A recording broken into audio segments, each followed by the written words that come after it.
दोस्तों का हार्दिक स्वागत है। तो आज हम श्लोका नंबर 20 पे चर्चा करेंगे। आदि शंभरू जी ने आई थिंक 19 तक कवर कर दिया था। श्लोका नंबर 20 को हम रिसाइट करेंगे पहले। इम्पोर्टेंट श्लोका है, थोड़ा टेक्निकल भी है। जैसा कि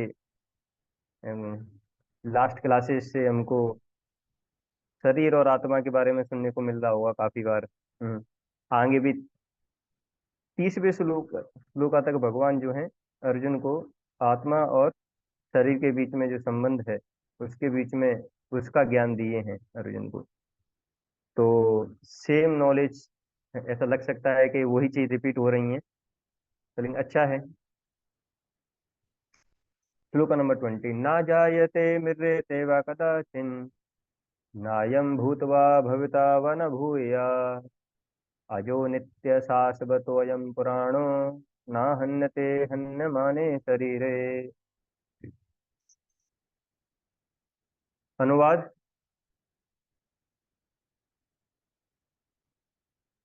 या वर्ड टू वर्ड मीनिंग थोड़ा देखते हैं आज।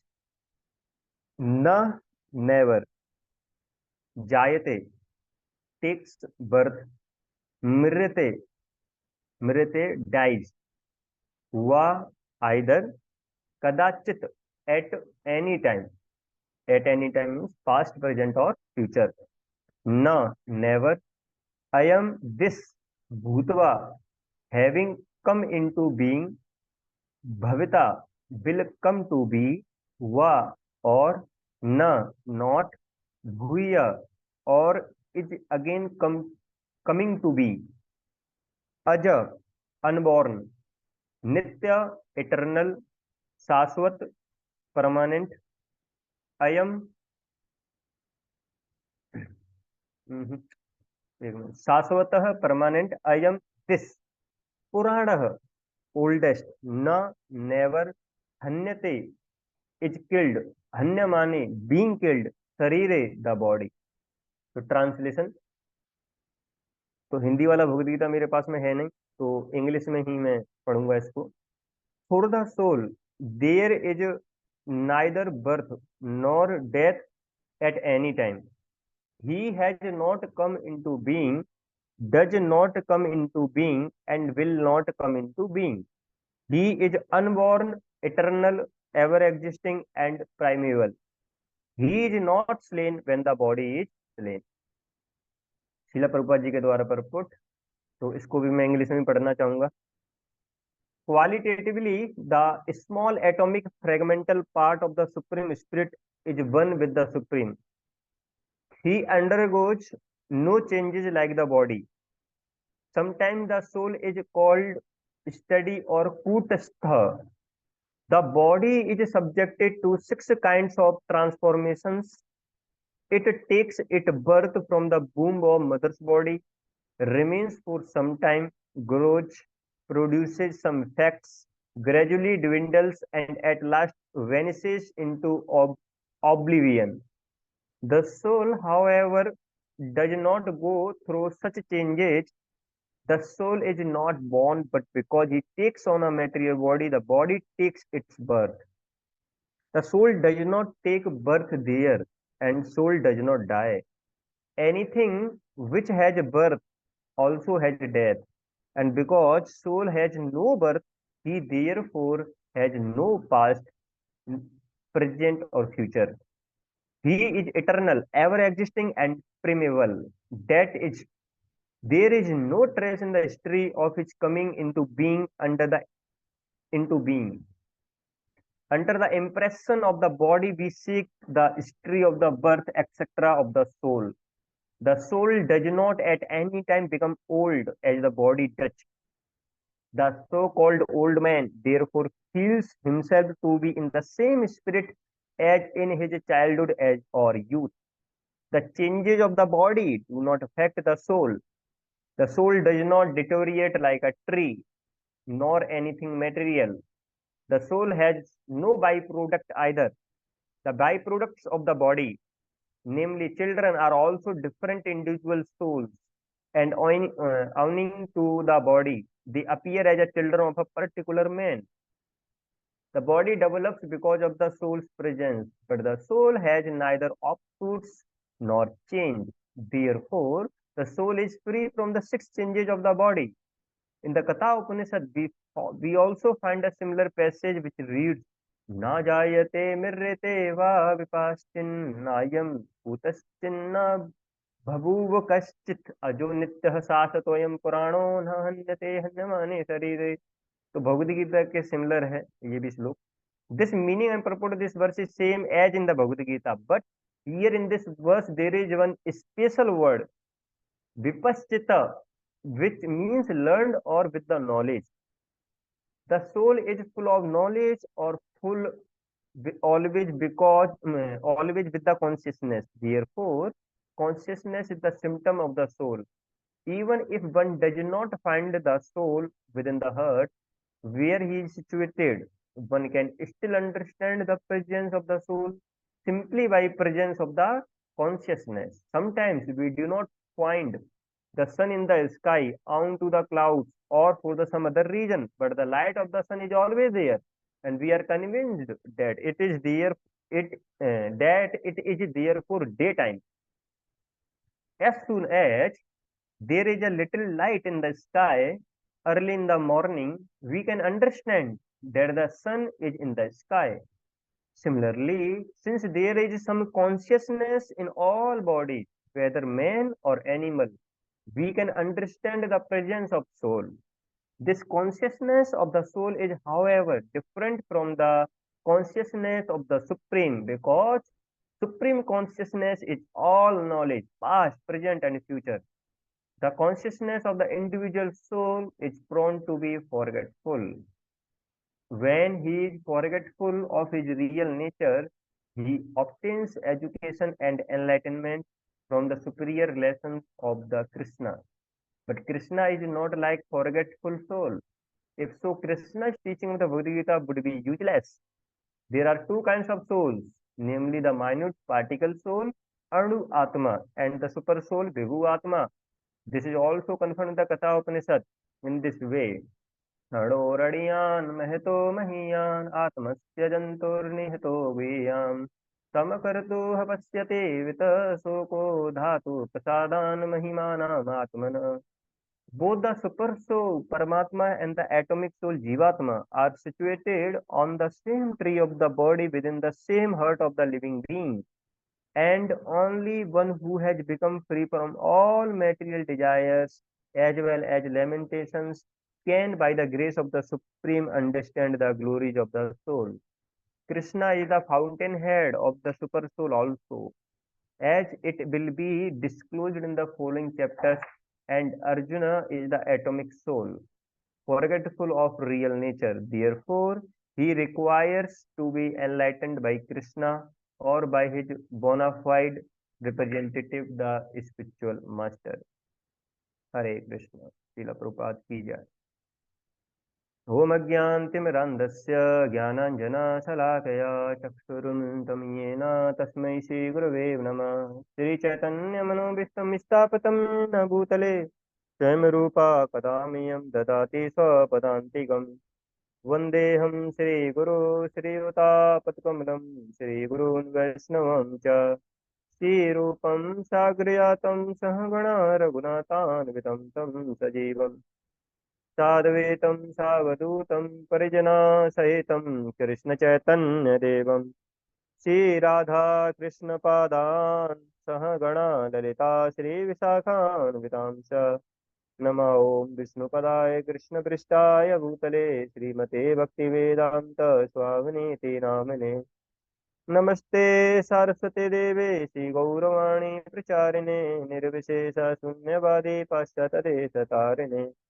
नमो महावदन्याय कृष्ण प्रेम प्रदायते कृष्णाय कृष्ण चैतन्य नामने गौरतुसे नमः. हे कृष्णा करुणा सिंधु दीनबंधु जगतपते गोपेशा गोपिका कांत श्री राधा कांत नमस्ते. सप्त कांचन गौरांगी श्री राधे वृंदावनेश्वरी वृषभानुसुते देवी प्रणमामि हरिप्रिये. वाञ्छाकल्पतरुभ्यश्च कृपा सिन्धुवैव च पतितानां पावनेभ्यो वैष्णवेभ्यो नमो नमः. जय श्री कृष्ण चैतन्य प्रभु नित्यानंद श्री अद्वैत गदाधर शिवासादि गौर भक्त वृंद। हरे कृष्ण कृष्ण कृष्ण हरे हरे, हरे राम राम राम हरे हरे।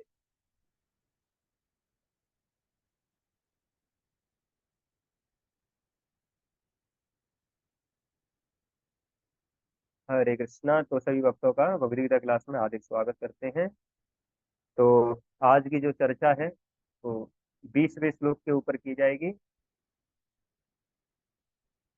तो अभी यहाँ पे भगवान जो है अर्जुन को आत्मा और शरीर के बीच में जो डिफरेंस है उसका ज्ञान दे रहे हैं, और जो कि काफी इम्पोर्टेंट है। क्योंकि अगर हम ये जान जान गए कि अगर हम ये शरीर नहीं, अगर हम ये आत्मा हैं, तो सारी समस्याओं का समाधान हो जाएगा। केवल इतना ही साक्षात्कार करने से कि हम ये शरीर नहीं, आत्मा है, तो उससे सारी समस्याओं का समाधान हो जाता है।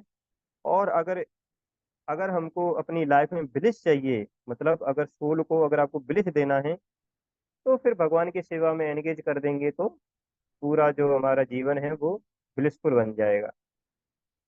तो इसलिए अभी यहाँ पे बहुत सारे श्लोक हैं जो कि जिनका मतलब पर्पज जो है वो सेम है, वो ये बताना कि हम ये शरीर नहीं, आत्मा है। क्योंकि प्रभुपाद जी अपने परपोट में बताते हैं कि अगर बार बार में किसी चीज को बताया जा रहा है तो उससे ये पता पड़ता है कि वो चीज इम्पोर्टेंट है।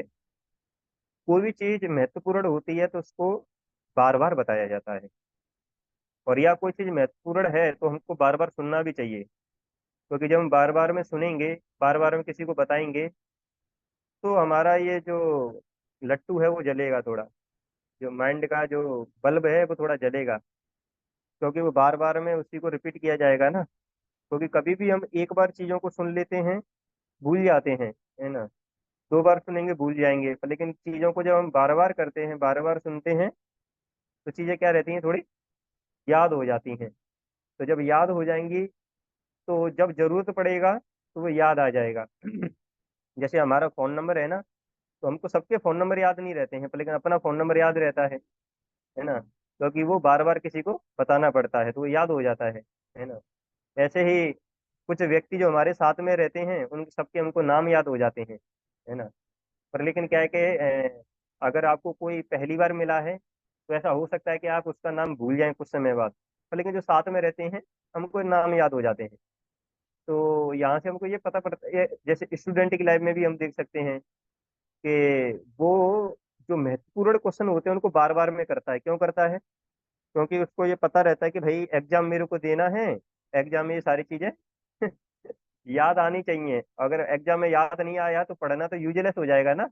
अगर मान लीजिए किसी बच्चे ने केवल 1 या 2 बार क्वेश्चन को लगाया हो, है, और एग्जाम में जाके वो याद नहीं आया, तो जो एक एक बार 2 बार उसने जो क्वेश्चन लगाया वो भी यूजलेस हो गया, वो ना के बराबर हो गया। इससे अच्छा तो वो पढ़ता नहीं, तो ये अच्छा रहता भाई, है ना। तो 1 2 बार लगाया और बाद में जाके याद भी नहीं आया उसको, तो मेहनत अब क्या होगी, बर्बाद होगी उसकी मेहनत। तो ऐसे ही क्या है कि जैसे इस बच्चे को बार बार में करना पड़ता है क्वेश्चन को, जिससे कि वो एग्जाम टाइम पे उसको लिख पाए, है ना। तो ऐसे ही क्या है कि जब हम बार बार में किसी चीज को सुनेंगे, तो क्या हो जाएगा, ये हमारे दिमाग में चीजें चिपक जाएंगी। जैसे कभी कभी मान लीजिए बीमार पड़ गए हम, तो लेकिन हमको ये पता है कि हम ये शरीर नहीं, हम आत्मा है, तो ज्यादा अफेक्ट नहीं होंगे। तो लेकिन अगर सुन ही नहीं रखा है या 1 2 बार ही चीजों को पढ़ा है केवल, तो क्या होगा, उस समय थोड़ा डिस्टरबेंस हो जाएगा। इसलिए तो डेली हम भगवद गीता का क्लास करते हैं, या डेली हम प्रभुपाद जी किताबें पढ़ते हैं, डेली माला करते हैं। तो माला में तो वही है ना। एक बार राधानाथ महाराज लेक्चर दे रहे थे तो बता रहे थे कि डिवोटी सोचते हैं कि अरे यार ये महामंत्र चेंज होगा कि नहीं होगा। ये जो महामंत्र है इसको बोला गया है, मतलब कोई मंत्र नहीं है, ये क्या है, महामंत्र, है ना। तो डिवोटीज कहते हैं कि प्रभु जी, दिस इज मंत्र, दिस इज महामंत्र, but till what time it will remains महामंत्र, इट इज द सेम मंत्र। इट इज द सेम मंत्र, till what time it will called महामंत्र। तो जैसे कहते हैं ना, कोई भी चीज महा बनेगी मतलब अच्छा है, पर लेकिन सेम चीज अगर चल रही है तो उसका जो सेम चीज अगर हम करते हैं तो उसकी वैल्यू थोड़ी डाउन हो जाती है, ऐसा हो जाता है जनरली। तो लेकिन क्या है कि ये मंत्र क्या है, हमारा सेम है, पर लेकिन क्या है, महामंत्र है, तो इसको भी हम क्या करते हैं, डेली करते हैं। तो ये हमको जानना जरूरी है कि स्पिरिचुअल लाइफ की जो चीजें हैं, अगर हमको बोरिंग लग रही हैं, सुनने में मजा नहीं आ रहा है ना प्रभु जी, वही आत्मा और शरीर के ऊपर ज्ञान बांटा जा रहा है, बार बार में बताया जा रहा है, या वही हम पढ़ते रहते हैं, इसका मतलब प्रोसेस तो सही है, पर लेकिन उसको ढंग से अप्लाई नहीं किया जा रहा है। क्योंकि जब हम ढंग से उसको अप्लाई करेंगे तो ऑटोमेटिकली ये जो सारी चीजें हैं, आत्मा और जो शरीर के बीच में जो ज्ञान है, वो भी उसमें भी हम रिलीज करेंगे, है ना। क्योंकि जब प्रोसेस को अच्छे से नहीं लगाया तो क्या हो जाएगा, एक बोरियत हो जाती है। पर लेकिन उसी को थोड़ा अटेंटिवली होके अगर हम सुन रहे हैं, है ना, जैसा बताया जा रहा है वैसा कर रहे हैं, सेंस ग्रेटिफिकेशन को थोड़ा दूर रख रहे हैं, इंद्र तृप्ति में अगर नहीं लग रहे हैं, तो क्या हो जाएगा, यही जो सब्जेक्ट मैटर है उसमें ही हमको रिलेट आने लगेगा, है ना। अच्छा, किसी किसी का ये प्रश्न उठ सकता है प्रभु जी, क्या ऐसा कभी भविष्य कभी पास्ट में ऐसा हुआ है क्या कि किसी को जो है इसी सब्जेक्ट मैटर को किसी ने रिलीज किया हो? अरे कितने सारे महान आचार्य हुए हैं हमारी लाइफ में, जिन्होंने अपने उदाहरण से अब ये दिखाया है हमको कि कैसे स्पिरिचुअल लाइफ का जो सब्जेक्ट मैटर है वो हमेशा फ्रेश रहता है। आप जितनी बार पढ़ोगे उससे उतनी ही ज्यादा आपको एनर्जी मिलेगी इससे, है ना, अगर अच्छे से प्रोसेस को अप्लाई करेंगे तो, है ना। ऑफ कोर्स शुरुआत में हमको उतना टेस्ट नहीं रहता है, पर लेकिन धीरे धीरे अगर उसको अप्लाई करते रहेंगे, सुनते रहेंगे, तो वो टेस्ट डेवलप हो जाएगा। तो कैसे देख सकते हैं, प्रभुपाद जी ने खुद अपनी किताबें लिखी थी, पर लेकिन प्रभुपाद जी ही अपनी किताबों को कितनी बार पढ़ा करते थे। तो हम वहां से ये जान सकते हैं कि ये जो किताबें हैं वो ऑर्डिनरी किताब नहीं है, तो उसमें भगवान के बारे में मैसेज पूरा दिया गया है। अगर उसी को हम बार बार में पढ़ते रहेंगे तो हमको क्या आएगा, उसमें टेस्ट आ जाएगा। और अगर एक बार टेस्ट अगर आ गया, उसके बाद में तो फिर हम अगर नहीं भी चाहेंगे तब भी पढ़ेंगे उसको, है ना। जैसे होता है ना, जिसको चैंटिंग में रुचि आ गई, टेस्ट आ गया, तो वो बार बार में चैंट करेगा। आप उसको नहीं भी बोलोगे ना कि भाई तुमको चैंटिंग सूलह माला नहीं करना है या सूलह माला करना है, तब भी वो क्या करेगा, अपने आप सूलह माला करेगा। क्योंकि अब क्या है कि सूलह माला या एकादशी अगर आ जाएगा तो ज्यादा राउंड करेगा। जिस व्यक्ति को टेस्ट आ जाएगा वो ऑटोमेटिकली ही ज्यादा राउंड्स करेगा, उसको बताने का जरूरत नहीं पड़ेगा, है ना। जैसे ही स्पिरिचुअल लाइफ में भी जिस व्यक्ति को टेस्ट आ जाता है तो वो ऑटोमेटिकली सारी चीजों को करता है, ज्यादा बताने का जरूरत नहीं पड़ता है। हाँ, उस टेस्ट को लाने के लिए देयर इज वन प्राइस। जैसे कहते हैं ना, नो पेन नो गेन, है ना। अगर हमने स्पिरिचुअल लाइफ में कोई पेन नहीं लिया तो गेन भी नहीं मिलेगा। भगवान वही देखते हैं कि ये जो साधका है कितना पेन लिया है मेरे को अटेन करने के लिए। वो देखते हैं ना, ये सीरियस है या नहीं। तो अगर हम डेली कर रहे हैं, अपनी सिंसियरिटी से अगर भगवान को प्रसन्न कर देते हैं, तो भगवान की जिस दिन कृपा हमारे ऊपर हो गई, बस उसी दिन जो है लाइफ में टेस्ट आ जाएगा और ऑटोमेटिकली हम चीजों में फिर लग जाएंगे। तो ये मैं ये बताना चाह रहा था इससे कि अभी जो श्लोका चल रहे हैं तो उसमें शरीर और आत्मा के ज्ञान के बारे में डिस्कस किया जा रहा है, तो जिसमें ऐसा लग सकता है कि चीजों को बार बार रिपीट किया जा रहा है, पर लेकिन यही क्या है, अगर इसी में अगर हम टेस्ट डेवलप कर लेंगे तो इसी से हमारा क्या हो जाएगा, शुद्धिकरण होता रहेगा। तो प्रभुपाद जी जो है इतने अच्छे से अपने तात्पर्य में इस श्लोक को समझाए हैं कि बता रहे हैं प्रभुपाद जी शुरुआत में कैसे हम जो है, अगर भगवान से कंपेयर किया जाए तो हम भगवान qualitatively we are same. Qualitatively को हिंदी में क्या बोलेंगे प्रभु जी, कोई बताएगा? मतलब कुछ प्रॉपर हिंदी वर्ड क्वालिटेटिवली।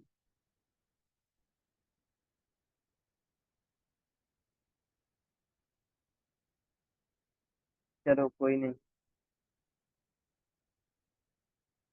ठीक है, जो भी मतलब क्वालिटेटिवली भी क्या है, भगवान से हम क्या है, सेम है। पर लेकिन क्वांटिटेवली, गुणात्मक, अच्छा गुणात्मक रूप से गुणात्मक रूप से क्या है कि हम भगवान से सेम है, ठीक है। पर लेकिन क्वांटिटेवली वो हम क्या है, भगवान से डिफरेंट है ना। क्वालिटेटिवली मतलब ऐसा हो गया कि जैसे जो चीनी होती है ना, चीनी, तो चीनी का उदाहरण नहीं, उसका लेता हूँ मैं, ओशियन और ड्रॉप।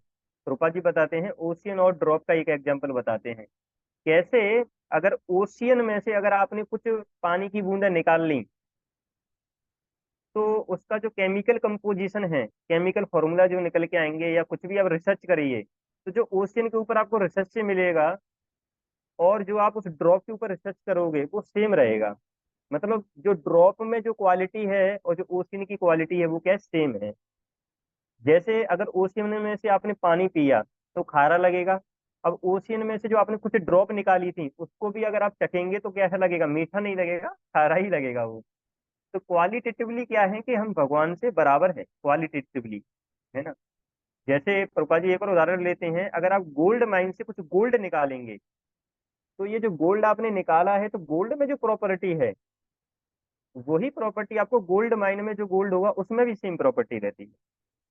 तो ऐसे करके प्रभुपाद जी बहुत उदाहरण बताते हैं कि हम या ऐसा कह लीजिए कुछ मूर्ख होते हैं, वो समझते नहीं, वो कहते हैं कि मैं ही भगवान हूँ या भगवान से कंपेयर करने लग जाते हैं। तो उनको ये समझाने के लिए कि हम भगवान के बराबर नहीं है। हाँ भगवान के बराबर है पर लेकिन क्वालिटेटिवली, है ना, नॉट क्वांटिटेवली। तो पर लेकिन क्या है कि बहुतों को संसार में समझ में नहीं आता है ना। तो इसलिए भगवान को कुछ लीलाएं करनी पड़ती हैं। इंद्र को समझ में नहीं आ रहा था, है ना, पपडप हो गया ना, प्राइड आ गया था, है ना। वो सोचने लगा कि अरे ये कृष्ण भगवान कैसे हो सकता है, ये नन्ना मुन्ना बालक, ये कृष्ण कैसे भगवान बन सकता है ना। अपनी माया से इन बच्चों को बहका रहा है ना। अब ये जो बहका बहका रहा है इन बच्चों को, अभी मैं इसको सबक सबक सिखाऊंगा, है ना। जो ब्रजवासी थे वो इंद्र की पूजा किया करते थे, पहले सारा भोग वगैरह इंद्र को लगाया करते थे, है ना। उसमें कृष्ण ने क्या कर दिया, मना कर दिया सब ब्रजवासियों को कि इंद्र को भोग लगाने का जरूरत नहीं है, ये तो इंद्र का ड्यूटी है ना, वर्षा करना, है ना। वो वर्षा कर रहा है और फूड का प्रोडक्शन हो रहा है, तो इसका ये मतलब नहीं है कि इंद्र को हम जाके क्या करें, वो लगाएं, क्योंकि गोवर्धन से हमको ये सारी चीजें मिल रही हैं तो गोवर्धन को लगाना चाहिए। इंद्र को आ जाता है गुस्सा। इंद्र क्या सोच रहा है, यार ये छोटा सा बालक देखो, इसने मेरे पूजा बंद करा दिया, अभी इसको सबक सिखाता हूँ। तो ऐसे जब पगडप जीवात्मा हो जाता है तो फिर भगवान क्या करते हैं, कुछ लीलाएं करते हैं, ये दिखाने के लिए कि ये बेटा, है ना, ये दिखाने के लिए, जैसे कहते हैं ना कि बाप बाप होता है बेटा बेटा होता है, तो वो दिखाने के लिए फिर भगवान कुछ लीलाएं करते हैं। तो इंद्र को दिखाया फिर, तो इंद्र जब बरसात करते हैं, भयंकर बरसात करते हैं ब्रजवासियों को पूरा डुबाने के लिए, तो उसके अभिमान को तोड़ने के लिए भगवान गोवर्धन पर्वत उठा देते हैं। और उसके बाद में सब ब्रजवासी उसके नीचे आ जाते हैं, उसकी छत्र छाया में आ जाते हैं, पूरा शेल्टर दे देते हैं। और जब इंद्र ये देखता है तो और गुस्सा हो जाता है, फिर जितना भी उसमें पावर होता है, जितना भी पावर होता है, पूरा का पूरा अपना पावर गोवर्धन पर्वत के ऊपर डाल देता है। ठीक है, पर लेकिन वो क्या है, कुछ बाल बाका भी नहीं कर पाता है भगवान का, क्योंकि भगवान ने उठा रखा है उस पर्वत को। और दूसरा चीज, जब इंद्र इतना भयंकर बरसात कर रहा था, तो ऐसा हमने वरिष्ठ भक्तों से सुना है कि गोवर्धन के ऊपर से पानी नीचे ही नहीं आ रहा था, भगवान ने अगस्त मुनि को लगा दिया था, है ना। पानी पूरा का पूरा जो आ रहा था वही पूरा का पूरा टुकड़ा साफ कर दे रहे थे। तो खैर इंद्र को एकदम लज्जित कर दिया भगवान ने, फिर आके माफी मांगता है, तो वो एक अलग कहानी हो गई। तो जो लोग पगडप हो जाते हैं या ऐसा सोच लेते हैं कि अरे कृष्ण तो क्या है, छोटे से बालक हैं, या हम ही भगवान हैं, हमसे बड़ा कोई नहीं है, तो भगवान उनका प्राउड को थोड़ा शांत करते हैं। जैसे राक्षस लोग होते हैं ना, राक्षस, तो ये क्या होते हैं, इनके भी प्राउड को तो भगवान जो है पूरा का पूरा तोड़ते हैं। जैसे रावण हो गया, हिरण्यकशिपु हो गया, हिरण्याक्ष, इनका भी प्राइड क्या है कि भगवान तोड़ते हैं, ये सोचते हैं कि हम ही भगवान हो गए, है ना। एक बार हिरण्याक्ष जो है बरादेव भगवान के साथ में लड़ाई कर रहा था। तो जब लड़ाई कर रहा था तो होता है ना कि जब मैच जब चलता है तो मैच में अगर थोड़ा ऊपर नीचे ना हो, मतलब कभी ये टीम जीत रही है कभी वो टीम जीत रही है, अगर ऐसा ना हो तो मजा नहीं आता है ना। मान लीजिए क्रिकेट मैच अगर चल रहा हो और उसमें अगर जो पहली टीम जो अगर खेलने गई, अगर वो 100 पे ही आउट हो जाए तो उस क्रिकेट मैच में इतना मजा नहीं आएगा। ऑडियंस जो आती है उसको देखने के लिए तो उनको ज्यादा मजा नहीं आता है ना। मजा कब आता है कि जब उस क्रिकेट टीम ने कुछ अच्छा स्कोर बनाया हो, है बहुत अच्छा स्कोर बनाया हो, फिर दूसरी टीम उसको चेस कर रही है, कभी उसका विकेट गिर रहा है ना, कभी ऐसा लग रहा है कि वो जीत जाएगा ये जीत जाएगा, ऐसे करके ज्यादा मजा आता है। तो भगवान क्या कर रहे थे, जब हिरण्याक्ष के साथ में युद्ध कर रहे थे तो कभी कभी हिरण्याक्ष को भी मौका दे रहे थे मारने का। तो हिरण्याक्ष जो है अपने जो जो भी उसके पास में अस्त्र शस्त्र होता है ना, गदा, हिरण्यक शायद गदा के साथ में रहता था, तो गदा भगवान गदा से भगवान पे प्रहार करता है। तो भगवान की छाती में लगता है वो गदा। ऐसे करके मतलब भगवान को भी कुछ लगते हैं। हिरण्यक सोचता है कि अरे देखो, तुमको अभी मैं मार दूंगा, ठीक है, ऐसे करके ऐसे बोलता है कि तुमको अभी खत्म करता हूँ, है ना, तुम कैसे मेरे बीच में आए, है ना, पृथ्वी को लेने आओ, तुमको अभी खत्म कर दूंगा मैं। तो भगवान का है वहां पे वीर रस का आस्वादन कर रहे हैं, है ना, हिरण्यक्ष के साथ में। वीर मतलब लड़ाई में थोड़ा उनको मजा आ रहा है ना, ऐसे करके थोड़ा खुद ने खा लिया, कुछ वो कर दिया। उसके बाद में देखा कि जो हिरण्यक्ष डीवन है ना, वो तो शांत नहीं हो रहा है, वो समझ भी नहीं पा रहा है कि मैं भगवान से युद्ध कर रहा हूँ। फिर भगवान ने क्या किया, सुदर्शन से उसके गर्दन को पूरा उड़ा दिया एकदम। तो ये होता है कि जो डीमंस होते हैं, तो उनके साथ में कभी कोई भगवान खेलते हैं तो उनको ऐसा लगता है कि मैं इनको मार दूंगा, है ना। तो पर लेकिन क्या है कि जो डीमंस की जो औकात होती है उसको भगवान बता देते हैं, है ना, तुम्हारी यही औकात है भाई, है ना। तुम ऐसा नहीं कि तुम मेरे बराबर हो जाओगे। तो सबका जो है जीवात्मा जो है कितना भी पावरफुल हो जाए, पर लेकिन भगवान से बड़ा नहीं हो सकता है। तो स्पेशली जो राक्षस लोग होते हैं उनके पास में काफी पावर आ जाती है, वो सबको परेशान कर देंगे, डेमीगॉड्स भी उनके सामने भग जाएंगे, पर लेकिन भगवान को कभी परेशान नहीं कर सकते हैं, है ना। भगवान भगवान ही है ना। उनसे ऊपर कोई नहीं हो सकता है, कोई भी जीवात्मा भगवान नहीं बन सकता है। क्योंकि अगर जिस भगवान ने गोवर्धन पर्वत को उठाया था, कोई ऑर्डिनरी इंसान उसको उठा नहीं सकता है। जैसे भगवान ने 16,108 रानियों से विवाह किया, और सबको सब बराबर फैसिलिटी दी थी, मतलब किसी भी चीज की, किसी भी उनकी वाइफ को कमी नहीं थी, उनकी रानियों को किसी भी चीज की कमी नहीं थी। अभी इस संसार में तो एक व्यक्ति एक पत्नी को सेटिस्फाई नहीं कर पाता है ना। ऑफ कोर्स अगर कपल अच्छा है, अच्छी चीजें चल रही हैं तो ठीक है, पर लेकिन क्या है कि जनरली देखा गया है कि बहुत ज्यादा एक दूसरे का डिमांड रहता है तो सेटिस्फाई नहीं हो पाता है। तो लेकिन भगवान की तो 16,108 रानियां थी, उनकी क्या क्या जो भी डिमांड रहा होगा सबको सेटिस्फाई किया भगवान ने, है ना। और महल में सारी सुख सुविधाएं दी थी, पर लेकिन वो कौन कर पाया, इस सारी चीजों को भगवान ही कर पाए, जो 16,108 रानियों को खुश कर सकें एक ही समय पे। क्योंकि जब नारद मुनि आए, तो नारद मुनि ये देखे कि अरे भगवान तो हर एक पैलेस में है ना, इस रानी के भी साथ में है, उस रानी के भी साथ में है, कहीं पे रानी के साथ नृत्य कर रहे हैं, कहीं पे सो रहे हैं, कहीं पे रानी उनके चरण दबा रही हैं, कहीं पे भगवान खा रहे हैं। ऐसे करके अलग अलग लीला चल रहा है हर एक महल में, तो भगवान सबका टेक केयर कर पाते हैं, पर लेकिन हम नहीं कर पाएंगे। ऐसे ही हमको देखने को मिलता है भगवान के पास में कितने 6 ऑपुलेंस हैं, जो कि एक ऑर्डिनरी इंसान के पास में नहीं हो सकते, है ना। किसी कोई बलशाली होगा, पर लेकिन भगवान के बराबर बलशाली नहीं होगा। कोई संसार में क्या हो सकता है, लखपति हो सकता है ना, करोड़पति हो सकता है, अरबपति हो सकता है, खरबपति हो सकता है, पर लेकिन कोई लक्ष्मीपति नहीं हो सकता है। तो ऐसे प्रभुपाद जी यहाँ पे बता रहे हैं कि हमारा जो रिश्ता है भगवान के साथ में क्वालिटेटिवली तो सेम है, पर लेकिन क्वांटिटेवली हम डिफरेंट है, ये हमको समझना चाहिए, है ना, ज्यादा पपडफ नहीं होना चाहिए।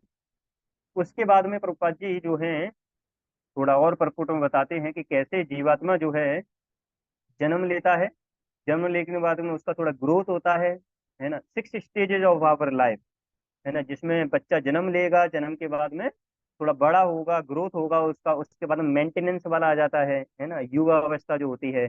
उसके बाद में बाल बच्चे पैदा करता है, बाई प्रोडक्ट्स, और उसके बाद में शरीर जो है ढलने लगता है, ड्विंडल्स। उसके बाद में उसका डेथ हो जाता है। तो ऐसे करके प्रभुपाद जी बता रहे हैं कि ये 6 अवस्था होती हैं, पर लेकिन ये 6 अवस्था किसके लिए होती हैं, प्रभुपाद जी ये बता रहे हैं, ये होती हैं बॉडी के लिए। अब देखो, अब फिर दोबारा लग सकता है हमको कि फिर दोबारा प्रभुपाद मतलब सेम चीज आ गई, है ना, कि यही तो बताया जा रहा है बार बार में कि बॉडी जो है वो बॉडी का अंत होता है, सोल का अंत नहीं होता है। पर लेकिन क्या है कि ये चीज इंपॉर्टेंट है समझना, ये चीज इंपॉर्टेंट है समझना कि अरे मेरे भाई, मेरा बॉडी जो है वो चेंज हो रहा है। अभी मैं युवा अवस्था हूँ, युवा अवस्था में हूँ, उसके बाद में मान लीजिए जिनका शादी हो चुका है, तो बाई प्रोडक्ट बच्चे वगैरह पैदा किए उन्होंने, तो उनको ये समझना पड़ेगा कि अब मैं ड्विंडल वाली स्टेज में चला जाऊंगा, जहाँ पे मेरी बॉडी जो है उसका पतन होने लगेगा धीरे धीरे। और या जो ओल्ड एज पे पहुंच गए हैं, उनको क्या सोचना पड़ेगा कि अरे अब मेरा मृत्यु होने वाला है। तो लाइफ की हर एक स्टेज पे अगर हम इन चीजों को जब सुनेंगे, तो थोड़ा माइंड में फिर क्लिक करेगा कि अरे यार, थोड़ा कुछ क्या है, जो आत्मा शाश्वत है उसके लिए कुछ कर लिया जाए। सोने में, खाने में, इंद्र तृप्ति करने में अगर समय गंवाते रहेंगे तो क्या होगा, इस बॉडी की जो 6 अवस्था हैं वो पास हो जाएंगी और हम ये शरीर को गिव अप कर देंगे। और ये मनुष्य जीवन जो हमको मिला है वो व्यर्थ ही चला जाएगा। तो अगर हमको उसको यूटिलाइज करना है तो हमको ये बार बार में थोड़ा पढ़ना पड़ेगा। जैसे प्रोपा जी बताते हैं ना 2.13 में है, तो क्या देहिनो इसमें यथा देहे कौमारम यौवनम जरा तथा देहंतर प्राप्तिर धीरज तत्र न मुह्यति। धीरज तत्र न मुह्यति, जब ये चेंजेस जब होते हैं तो वो धीर जो व्यक्ति होता है वो उससे विचलित नहीं होता है ना। फिर प्रभुपाद जी क्या बताते हैं 2.14 में कि ये जो चेंजेस हो रहे हैं तो जो सोबर पर्सन होता है ना, मात्र स्पर्श तो कौनते या शीतोष्ण सुख दुख आगम पायनो नित्यास ताम पितच्छ भारत। अरे जो धीर व्यक्ति होता है वो क्या करता है, इन सारी चीजों को टॉलरेट करता है वो, है ना। ये जो चेंजेज हो रहे हैं तो वो क्या कर लेता है, उन सारी चीजों को टॉलरेट कर लेता है, क्योंकि टॉलरेट करना ही पड़ेगा इस संसार में। जो डुअलिटीज होती है संसार की, अगर संसार की जो डुअलिटीज है उनको टॉलरेट नहीं कर पाएंगे तो मनुष्य जीवन का जो गोल है उससे हम विचलित हो जाएंगे।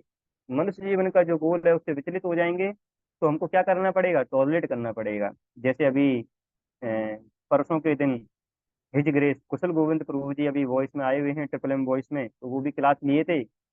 बता रहे थे कि कैसे जो इंसान है उसका जो गोल है, लाइफ का जो गोल है, उससे काफी विमुख हो जाता है। वो कैसे विमुख हो जाता है, इस संसार में इतनी सारी परेशानियां होती हैं, प्रॉब्लम्स होती हैं कि वो क्या करता है, प्रॉब्लम को सॉल्व करना ही उसका गोल बन जाता है।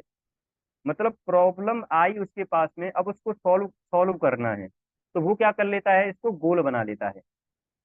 अच्छा कोई ये कहेगा कि प्रभु जी अगर प्रॉब्लम आई उसको सॉल्व कर लिया तो खत्म हो गया ना काम, उसके बाद में तो कुछ और भी कर सकता है। पर लेकिन ये संसार का ये नेचर है कि एक प्रॉब्लम को अगर हमने सॉल्व किया तो दूसरी प्रॉब्लम खड़ी है बस। और इवन शास्त्रों में तो ये बताया गया है कि अगर किसी प्रॉब्लम, जो प्रॉब्लम है उसका हम कुछ सॉल्यूशन निकाले तो ये जो सॉल्यूशन है वो किसी दूसरे प्रॉब्लम का कारण बनता है। जैसे अगर भौतिक संसार में देखा जाए तो एक जगह से दूसरी जगह जाने के लिए हमने व्हीकल्स वगैरह का निर्माण किया, कंस्ट्रक्शन किया है, कुछ अच्छे कार वगैरह, है ना, स्कूटर है, बाइक है, एरोप्लेन हो गया, ट्रेन हो गया, ये सब है आजकल, है ना। ये किस प्रॉब्लम को सॉल्व करने के लिए बनाया गया था, एक जगह से दूसरी जगह हम जल्दी पहुंच जाएं। पर लेकिन इससे एक और समस्या क्या उत्पन्न हो गई, अरे इतना सारा ट्रैफिक, इतना सारा पॉल्यूशन, है ना, इतनी सारी चीजें, तमाम बीमारियां उठने लगी, तो ये क्या हो गया, दूसरा एक और समस्या इकट्ठा हो गया। तो ऐसे ही क्या है कि इस संसार को दुखाले में आशाश्वतम बोला गया है, इस संसार में दुख आने ही आने हैं। जो रियल प्रॉब्लम है उस पे वर्क करना चाहिए इंटेलिजेंट पर्सन को। पर लेकिन इंसान क्या करता है, इस संसार की जो समस्याएं होती हैं, टेम्परेरी जो समस्याएं होती हैं, जिनको वो कभी भी सॉल्व नहीं कर सकता है।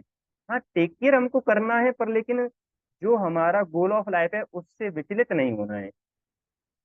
तो जो भी हमारे पास में जो समस्याएं होती हैं तो उनको सॉल्व करना हमारा गोल नहीं होना चाहिए। कभी कभी तो भक्त भी है, कभी कभी ऐसा होता है कि मतलब कि प्रभु जी ये समस्या है, ये समस्या सॉल्व हो जाए मेरा, बस लाइफ एकदम फिट हो जाएगा। भगवान के सामने जाते हैं, प्रार्थना करते हैं, हे भगवान अभी मेरे पास में धन नहीं है, थोड़ा धन वगैरह आ जाए तो मैं आपकी भक्ति अच्छे से कर पाऊंगा। हे भगवान मेरा शादी हो गया पर बाल बच्चे नहीं हो रहे हैं, थोड़ा ये कर दीजिए, कृपा कर दीजिए भगवान, तो सब कुछ सेट हो जाएगा, फिर मैं आपकी भक्ति करूंगा। हे भगवान अभी मेरा हेल्थ खराब है तो इसको थोड़ा सही कर दीजिए, फिर मैं आपकी भक्ति कर पाऊंगा। अरे आप क्या करिए, अभी आपके पास में जो समस्याएं हैं, है ना, उस समस्या को लिख लीजिए, उसके बाद में भगवान से प्रार्थना कर लेंगे, और मान लीजिए अगर वो सही भी हो गया, भगवान ने सही कर दिया, उसके बाद में आप ही देखेंगे 1 महीने बाद आपके पास में कोई दूसरी समस्या आ जाएगी। और हम जितना प्रॉमिस करते हैं भगवान को, इस समस्या के बाद में आपका भक्ति जरूर करेंगे, उसको कभी पूरा नहीं करते हैं, है ना। भूल जाते हैं क्या प्रॉमिस किया भगवान से। जैसे हम जन्म लिए थे उस समय प्रॉमिस किए थे भगवान को आपकी भक्ति करेंगे, ऐसे ही क्या है कि संसार में आके इतनी सारी समस्याएं आती हैं, भगवान का शेल्टर लेते हैं पर लेकिन फिर दोबारा भूल जाते हैं। तो भक्ति जो है हमारी कभी भी समस्याओं के ऊपर आधारित नहीं होनी चाहिए कि समस्याएं हमारे जीवन में आएंगी तो हम भक्ति करेंगे। प्रभुपाद जी बता रहे हैं 2.14 में, ये समस्याएं डुअलिटीज तो आती ही रहेंगी, बस उनको टॉलरेट कर लेना है और हमको भक्ति करना है। जो व्यक्ति जितना ज्यादा भक्ति में रम जाएगा वो उतना ही इन समस्याओं से ऊपर आ सकता है। फिर ये संसार की जो समस्याएं उसको कभी भी डिस्टर्ब नहीं करेंगी। तो ये करके भगवान जो है 14 वाले श्लोक में बताते हैं, और फिर उसके बाद में क्या होता है 15 वाले श्लोक में भगवान बताते हैं कि कैसे अगर जो व्यक्ति इन सांप को टॉलरेट कर लेता है, लगा रहता है, तो उसको मैं क्या दे देता हूँ, प्रभु जी जैसे बता रहे थे, अमृत दे देता हूँ उसको। कृष्णा कॉन्शियसनेस का जो अमृत है वो उसको मिल जाता है। जो कृष्णा कॉन्शियसनेस में जो रिलीज होता है वो उसको मिल जाएगा, अगर वो उसको टॉलरेट करके भक्ति में लगा रहेगा। क्योंकि जो दृढ़ व्यक्ति होता है, दृढ़ व्यक्ति को भगवान अपनी कृपा, अब दृढ़ व्यक्ति जो होता है उसको, उसके ऊपर भगवान अपनी कृपा जरूर बरसाते हैं। तो ऐसे करके हमको दृढ़ रहना चाहिए, तो हम ऑटोमेटिकली देखेंगे भगवान की कृपा हमारे ऊपर होगी और हमारा जीवन जो सुखमय बन जाएगा। हाँ, उसके बाद में जब भगवान ये रस के बारे में बता देते कि भाई अमृत तुमको ये मिलेगा, जैसे समुद्र मंथन हो रहा था ना, भगवान बोले थे उन सबको, देवी देवताओं को बहुत सारी कठिनाई आएंगी, है ना, कभी विष निकलेगा, कभी जानवर वगैरह, है ना, इतना सारा। आप हम सबको पता ही है ना, कितने सारे भयंकर भयंकर जानवर भी निकल रहे थे, उसमें से विष भी निकल रहा था, है ना। पर लेकिन क्या है कि उन भगवान ने बोला था तुम जो है कभी परेशान मत होना, कभी जो भी समस्या आए उनको सह लेना। और डेमी गॉड्स जो है वो सहते रहे जैसा भगवान ने बताया, और बाद में जाके क्या मिला उनको, अमृत मिल गया। तो उस अमृत का अगर हमको आस्वादन करना है कृष्णा कॉन्शियसनेस का, तो ये संसार की जो डिफिकल्टीज हैं, हेल्थ का प्रॉब्लम हो गया, और भी जो तमाम झंझट जो हमारी जिंदगी में चलते रहते हैं, उनको टॉलरेट करते हुए अगर हम ये प्रैक्टिस करते रहे कृष्णा कॉन्शियसनेस का, भगवान जब इसको देखेंगे कि ये हम रेगुलर लगे हुए हैं, तब भगवान जो है अपना ब्लेसिंग हमारे ऊपर शावर कर देंगे, और तब जाके हमको इस लाइफ में भी जूस आ जाएगा। उसके बाद में 15वें श्लोका के बाद में भगवान जो है 16 से लेके 22वें श्लोक तक एक ही थीम के ऊपर डिस्कस कर रहे हैं। मतलब जो है, जैसे आज हमारा 20वां श्लोक है, तो उसमें सेम चीज को डिस्कस किया जा रहा है। उसमें बता रहे हैं कि ये जो आत्मा है, वो आत्मा कभी मरती नहीं है, और बॉडी क्या होती है, वो पेरिशेबल होती है, वो मरती है। जैसे हम अपने जो कपड़े होते हैं, आज मैंने ये कपड़ा पहना धोती कुर्ता, उसके बाद में अभी जो सूख रहा है मेरा धोती कुर्ता, उसको कल पहनूंगा, है ना। चलो धोती कुर्ता तो वाइट ही है ना, ज्यादा समझ में नहीं आएगा। मान लीजिए किसी ने जो है, एक मिनट, अच्छा वीडियो किसी का ऑन नहीं है, ठीक है। तो किसी ने जो है कलरफुल जो है आज टी शर्ट पहना होगा, है ना, रेड कलर का या व्हाइट कलर का, तो कल क्या होगा, वो जो है उस टी शर्ट को चेंज करके कोई दूसरा कलर पहनेगा, ठीक है। तो ऐसे ही क्या है कि ये जो बॉडी होती है उसको भी हमको चेंज करना है, कोई दूसरी बॉडी पहनेंगे। तो शास्त्रों में क्या बताया जा रहा है, कृपा जी क्या बता रहे हैं यहाँ पे, जब ये बॉडी चेंज हो तो उससे विचलित नहीं होना चाहिए। जो चेंजेस हमारे जीवन में हो रहे हैं उससे विचलित नहीं, जैसे एक शर्ट को हमने फेंक के दूसरा शर्ट पहन लिया। और प्रभुपाद जी तो ये भी लिखते हैं कि भाई जब पुराना कपड़ा हो जाता है तो उसको उतार के नया पहनना तो अच्छी बात तो ही है। तो वही बता रहे हैं, अर्जुन जो है तुम लड़ो, युद्ध करो, है ना, तुम क्षत्रिय हो, तुम्हारा ड्यूटी क्या है, युद्ध करना है। तुम इस पे ध्यान मत दो, है ना, कि तुम उनको मार रहे हो, अभी तुम्हारा धर्म क्या है, युद्ध करना है। और तुम केवल उनकी ड्रेस को क्या कर रहे हो, चेंज कर रहे हो, इसलिए तुमको क्या करना चाहिए, युद्ध करना चाहिए। ऐसा है। तो प्रभुपाद जी ये बता रहे हैं, और प्रभुपाद जी और लास्ट में क्या लिखते हैं जो कि काफी महत्वपूर्ण है। कुछ व्यक्तियों को ये विश्वास नहीं होता है, या इवन क्या कि हमको भी इतना साक्षात्कार नहीं हो पाता है, जैसे प्रभुपाद जी बता रहे हैं ना, बार बार में चीजों को लिख रहे हैं, तो साक्षात्कार दिलाने के लिए कि हमको ये रियलाइज हो जाए कि हम ये शरीर नहीं, हम क्या है, आत्मा है। तो ये रियलाइजेशन जरूरी है, अगर रियलाइजेशन होगा नहीं तो नॉलेज थ्योरेटिकल रह जाएगा, हम काम नहीं कर पाएंगे। हमको ये नहीं पता पड़ेगा कि हम पिंजड़े को खाना खिलाएं, या पिंजड़े के अंदर जो पक्षी बैठा हुआ है, बर्ड बैठा हुआ है, उसको खाना खिलाएं, है ना। अगर हम ये सोच लेंगे कि भाई पिंजड़ा ही सब कुछ है, तो पिंजड़े की पॉलिश करते रहेंगे और अंदर जो पक्षी जो बैठा हुआ है वो मर जाएगा। तो पहले तो पक्षी को खाना भी खिलाना है, और ये भी जानना जरूरी है कि पक्षी को क्या खिलाना है। मान लीजिए अगर अंदर जो है वो पक्षी बैठा है, आप जाके उसको मीट मीट वगैरह दे दोगे, तो क्या उसको नरिशमेंट मिलेगा, या उसको जाके कंकड़ वगैरह खिलाओगे तो नरिशमेंट हो जाएगा, नहीं। जो पक्षी का जो खाना है वही खिलाना पड़ेगा। तो जो आत्मा है उसका खाना इंद्र तृप्ति नहीं है ना। जैसे उसके लिए जो गुलाब जामुन है, अगर 10 खा लेंगे गुलाब जामुन, तो ऐसा नहीं कि वो सोल को हम खिला रहे हैं। तो हमको ये जानना जरूरी है कि जो आत्मा का जो खाना है वो क्या है, तो उस पर ज्यादा फोकस रखना पड़ेगा। तो आत्मा का जो खाना है वो चैंटिंग है, प्रभुपाद जी किताबों को पढ़ना है, भक्तों से सुनना है, भक्तों की सेवा करना है। ये करेंगे तो एक नरिशमेंट ऑटोमेटिकली मिलेगा, क्योंकि व्यक्ति जितना ज्यादा इनमें लगेगा तो उतना ही नरिश फील करेगा। पर लेकिन हम क्या करते हैं, खाना को थोड़ा चेंज कर देते हैं, है ना, burger pizza chow mein dosa idli sambar. इतने सारे अटरम शटरम हैं, जैसे वो होता है जो बॉडी को खिलाते हैं, तो जैसे कि वो डाइजेस्ट नहीं कर पाता, ऐसे सोल के लिए हम क्या करते हैं, कुछ है ना रसीली वाली जो चीजें हैं, मतलब उस पे मैं ज्यादा नहीं जाना चाहूंगा। आजकल क्या है कि भक्ति में भी बहुत सारी चीजें हैं। इंटरनेट पे इतना सारा लेक्चर्स, यूट्यूब पे इतना सारा लेक्चर्स, और भी बहुत सारी चीजें हैं, कीर्तन से वगैरह, तो थोड़ा देखना पड़ेगा। मतलब बहुत ज्यादा यहाँ वहाँ सर्च करना और सुनना, तो इट इज नॉट गुड, है ना। वो हमको क्या है कि ज्यादा लंबे समय तक भक्ति में टेक नहीं सकता है। जो प्योर वाणी है ना, प्योर वाणी, जो प्योर सोलने बॉडी है, वो हमको अफेक्ट करती है ना। अगर प्रभुपाद जी का हम लेक्चर सुन रहे हैं, गुरु महाराज के सुन रहे हैं, प्रभुपाद जी किताबें पढ़ रहे हैं, कुछ वरिष्ठ भक्त हैं उनसे सुन रहे हैं, ठीक है, पर लेकिन तो ठीक है, पर लेकिन क्या है कि सब जगह ही सर्च कर रहे हैं, आज मेरे को ये टॉपिक पढ़ना है तो लाओ मैं इनका सुन लेता हूँ। अरे इन प्रभु जी ने तो क्या मतलब ये लेक्चर क्या अच्छा लेक्चर है ना, लाओ उसको सुन लेता हूँ। यूट्यूब पे हमने देखा होगा ना, ये प्रभु जी तो बहुत हंसाते हैं, लाओ ये सुन लेता हूँ। तो शुद्धिकरण नहीं होगा उससे हमारा, है ना। जैसे कहते हैं ना कि जो सर्फिंग जो होती है ना इंटरनेट पे, जो सर्फिंग होती है वो क्या होती है, सफरिंग हो जाती है हमारे लिए। तो इसलिए थोड़ा हमको समझना पड़ेगा कि क्या मैटर हम इनसाइड ले रहे हैं। तो मैं क्या बोल रहा था, मैं ये बोल रहा था प्रभुपाद जी जो हैं अपने तात्पर्य में नीचे ये लिखे हैं, कुछ लोगों को विश्वास नहीं होता है कि अंदर आत्मा होती है। तो प्रभुपाद जी कह रहे हैं कि उस आत्मा को हम कैसे देख सकते हैं, चेतना से। जैसे एक सूर्य है, मान लीजिए सन आया, सन जो है उसको क्लाउड ने ढक दिया, प्रभुपाद जी कितना सुंदर उदाहरण लिए हैं, क्लाउड ने उसको ढक दिया है। पर लेकिन ऐसा थोड़ी नहीं कि सन चला गया है, गायब हो गया। अच्छा, उसकी प्रेजेंस को कैसे फील किया जा सकता है, जो सूर्य है उसकी जो किरणें निकल रही होंगी, है ना, या जो आकाश में जो उजाला आ गया है, उससे हम कह सकते हैं कि सूर्य आ चुका है ना। या सूर्य है पर लेकिन हमको दिख नहीं रहा है। तो ऐसे ही हमारे अंदर क्या है कि सोल है, पर लेकिन वो क्या है, उसको चेतना से हम उसको देख सकते हैं।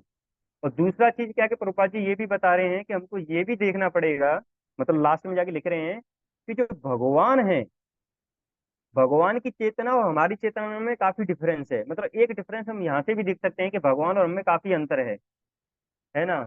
हम भगवान को सबके बारे में पता है कि सबके अंदर क्या चल रहा है, सबकी पास्ट प्रेजेंट फ्यूचर सब पता है। पर लेकिन हमको क्या है कि हमको हमारे बॉडी के ही बारे में पता है, पर लेकिन दूसरी बॉडी में क्या चल रहा है, उसका क्या पास्ट प्रेजेंट फ्यूचर है, कुछ नहीं पता हमको, ठीक है।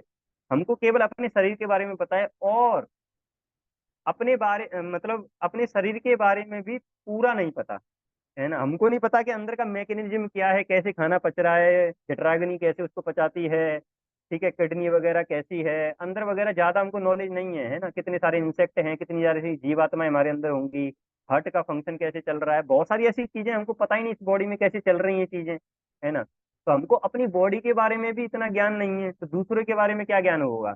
पर लेकिन भगवान क्या है, भगवान के पास, भगवान जो है वो सुप्रीम है ना। वो सुप्रीम भगवान को सबके बारे में पता है कि सबकी बॉडी में क्या चल रहा है, क्या पास्ट है उसका, क्या प्रेजेंट है, क्या फ्यूचर है।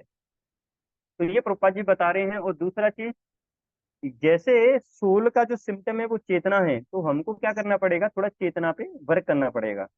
तो चेतना है, वो चेतना हमारी क्या रहनी चाहिए, दास भाव की चेतना रहनी चाहिए। कि क्योंकि जनरली क्या है कि ये देखा जाता है कि आजकल कभी कभी जैसे नए भक्त आए, जुड़े कृष्णा कॉन्शियसनेस से, तो काफी चीजों से प्रभावित हो जाते हैं। कुछ जैसे मैं बताया था ना पहले भी एग्जांपल, कुछ आते हैं वो कहते हैं हमको कथाकार बनना है। पहले जो है, पहले वैष्णव का सेवा करना हमको सीखना चाहिए। वैष्णव का जो सेवा है वो करना चाहिए, सुनना चाहिए, ठीक है। जब हम वैष्णव का सेवा करेंगे तो उनकी जब कृपा होगी, जब वो कृपा बरसाएंगे, तब उनकी कृपा से हम जो है दूसरों को बता सकते हैं।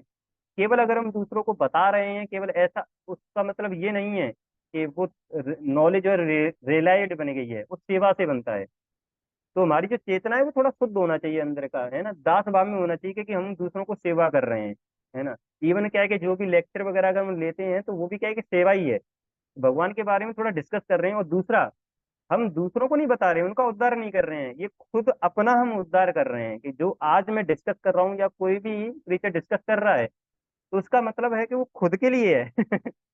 मतलब जो मैं वरिष्ठ वक्ताओं से सुना हूं तो वो हमारे लिए है खुद। अभी मैं इतना बोल रहा हूँ, तो वो क्या है, खुद के लिए है कि ये सारी चीजें मेरे को खुद को इम्प्लीमेंट करनी है, जिससे कि हम खुद खुद रिमाइंड हो जाए कि ये सारी चीजें जो है अपने जीवन में उतारना है। अगर वो रिमाइंड हम दोबारा बार बार में नहीं करेंगे, भगवान की चर्चा नहीं करेंगे बार बार में, तो शुद्धिकरण नहीं हो पाएगा। तो इसलिए इस चेतना पे वर्क करना जरूरी है। क्योंकि हमारा जो स्वरूप है वो दास भावी है, हमको भगवान का दास ही बनना है। स्पिरिचुअल वर्ल्ड में जाके लेक्चर नहीं लेना है। वहां पे जाके ऐसा नहीं कि बहुत बड़ा लेक्चर लेके 100 लोग बैठे हुए हैं उनको सुनाना है। वहां पे जाके अगर फर्श गंदा भी नहीं होगा तब भी वहां पे झाड़ू लगाना है। इवन लक्ष्मी जी जो है भगवान की जो साथ में रहती हैं, वो भी क्या करती हैं, झाड़ू लगाती हैं वहां पे, है ना। जबकि फर्श गंदा नहीं है तब भी झाड़ू लगाती हैं, क्योंकि वहां पे जीवात्मा का जो नेचर है वो क्या है, भगवान की सेवा करना है। तो वहां पे बड़े बड़े लेक्चर नहीं लेना है अपन को। तो जीवात्मा का जो स्वभाव है वो हमको रियलाइज करना पड़ेगा। जैसे जो चीनी होती है, तो चीनी का जो नेचर है वो क्या है, चीनी चीनी का जो नेचर वो मिठास है, उसकी उसकी मिठास को से दूर नहीं किया जा सकता है ना। ऐसे जो मिर्ची है, मिर्ची से उसकी चिलीनेस को दूर नहीं किया जा सकता है।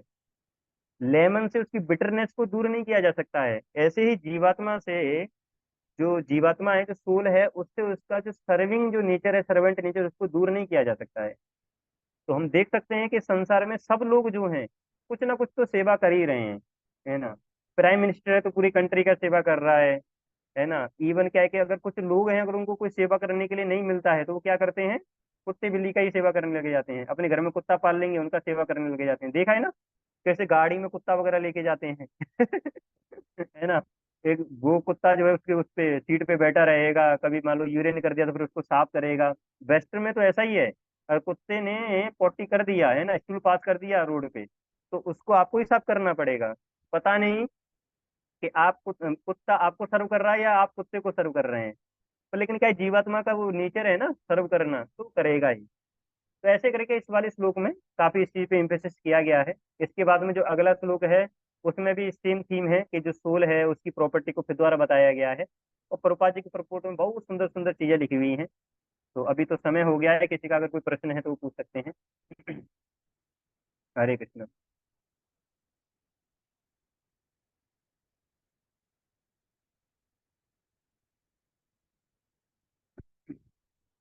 किसी का कोई कमेंट या कोई क्वेश्चन हो तो पूछा जाए।